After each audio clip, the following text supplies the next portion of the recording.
Hey everybody, I'm back. It's BattlBox Day. It arrived today while I was at work, so I'm pretty excited to do this. I have not looked in this one at all, so we can all discover what's in the July BattlBox together. Still working on the knives for the giveaway and a couple other videos. And yes, there's going to be a small chihuahua and a chinchilla that possibly run through this scene as we do this. So I noticed right away, this one's a little heavy, has some metal clanky sounds. I hope that's a good indicator of cool stuff in here. You're going to hear Sam playing Fallout 4 in the background, and I promise I'm going to do my very best to not watch her play this game as it goes, because this is the new obsession in this house.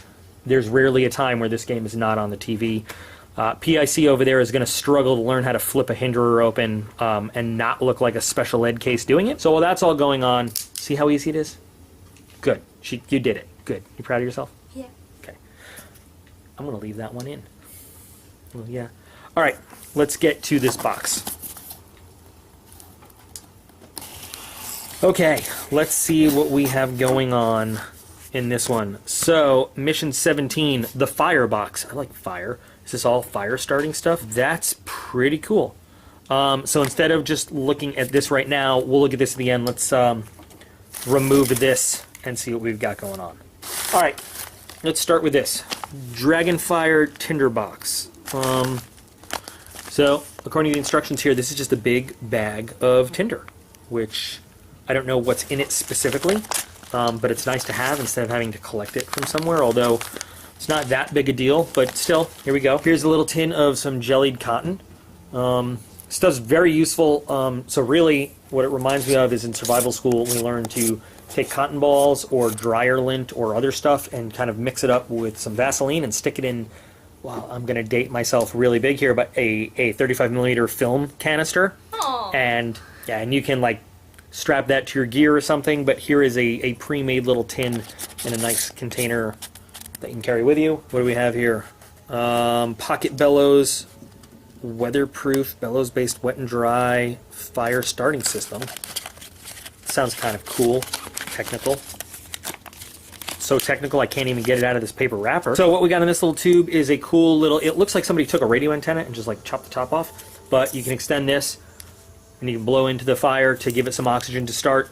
You've got a little flint and steel, and then looks like some flammable material there. So it's basically a little pocket fire starting kit right in one, in a little weatherproof container. So it's actually pretty useful to have. I see Ontario Knife Company. We're going to leave that for the end. What is this? Pioneer char tin. Let's see. Wow. That is some old school stuff there. Here's an actual... It looks like an Indian arrowhead, but I'm assuming it's to make a spark. Just like, I get what they're doing here. It's, not retro, that's not the word, but taking like the very basics, like the raw materials of like a fancy fire starting kit. So you have steel, you have a flint, you have some charring material there, stuff that lights on fire. It's actually cool just because it's, especially playing Fallout non-stop now, like, not fancy stuff you find lying around, but I like this. That's a cool little set.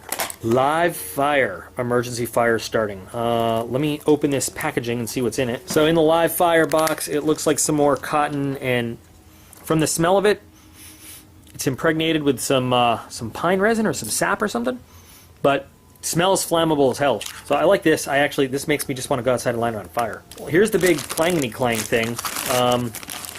Honestly, I have no idea what this is. Hang on. So what I think we've got going on here, and of course I can just look at the card. Maybe I'll look at the card and see if it says anything. All right, so according to the card, this is the Fire Cone Carbon Steel Tunable Alcohol Instant Fire Starter. I'm not exactly sure how it's supposed to work, but I can see how you would put your tinder in there, put that cone on it, and it's got, I don't know, it's going to be hard to see. So you can turn it to adjust the amount of oxygen that gets in there. It's an interesting device. I definitely want to take that out and mess with it. Try it. Some fire starting gel. I'm not sure exactly what that is, but this is just dangerous. This whole box is dangerous. I want to take everything outside and light it on fire right now. We have 2 BattlBox guitar picks, which is odd. I do have a guitar that I don't know how to play at all, but sometimes I pretend like I do when I'm all alone, and I play it. Guitar picks are made of some flammable material sometimes.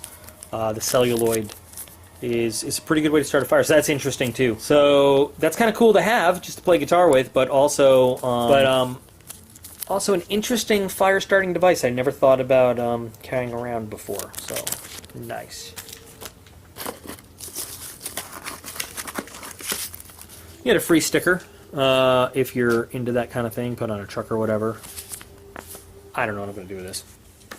Got some promo codes for some discounts on some of the companies that put the stuff in the box this time. This fire cord is really cool because it's basically rated 550 cord, parachute cord that you can use for any kind of parachute cord stuff you want, but it is designed to burn rather than just melt like standard nylon does. So that stuff's really useful. I wish this was in the box, actually. That's good stuff. Thank the PIC for reminding me I saved this for the end. So all this stuff starts fire, but how responsible for them to pack a fire suppression device in the box. So when you're experimenting with all your flammable stuff and it gets out of control and you're about to burn down the neighborhood of your house, this is right there with you. But very nice little size. Good for a pack, good for take camping. I didn't even know they made little fire extinguishers like this.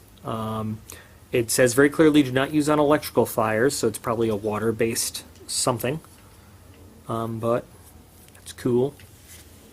Alright, now on to the knife of the month. Ontario Knives make some very decent knives. So the Ontario Rat 3 is a fixed blade. I don't really normally stock fixed blades, but we know that. This is a nice looking one though. Micarta scales on the handle. This is a really nice little blade. I'm not sure what the steel is made of. It's Ontario, so you're not going to get like super high-end steel. So it's probably a high carbon steel, just based on the fact that it's a little survival fixed blade. I'm not totally sure. Feels very, very sharp. I'm not going to do a whole test on it. A little small for my hand, but I could see how it's a very convenient, nice size.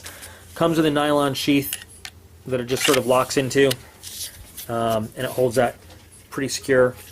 Comes installed with a clip, but it's really nice that they put a tech lock in there, so you can switch that around to have whatever kind of locking system you like on this. So it's a nice little knife. Once again, you know, one of the coolest things about these boxes is stuff that I normally wouldn't buy for myself. I get to experiment and learn about and test out, and so this is probably not something I'd buy, just because I'm not really big into fixed blades, but it feels nice. I'm gonna give it a little try this weekend, carry it around, see how it does. Alright, I'm not going to talk about a whole lot of other stuff after this one. That's just Mission 17, the Firebox. According to the card, the MSRP value of everything in this box, $271.77. Just a quick view of everything that you get. Alright, it's cool. I'm going to get this edited so I can get it posted and then get back to work on the Ganzo giveaways and a couple custom projects people have asked me to do. Hi, Gally. There's Gally. Take that, Gally. Alright, thanks a lot for watching, guys. I'll be back again real soon.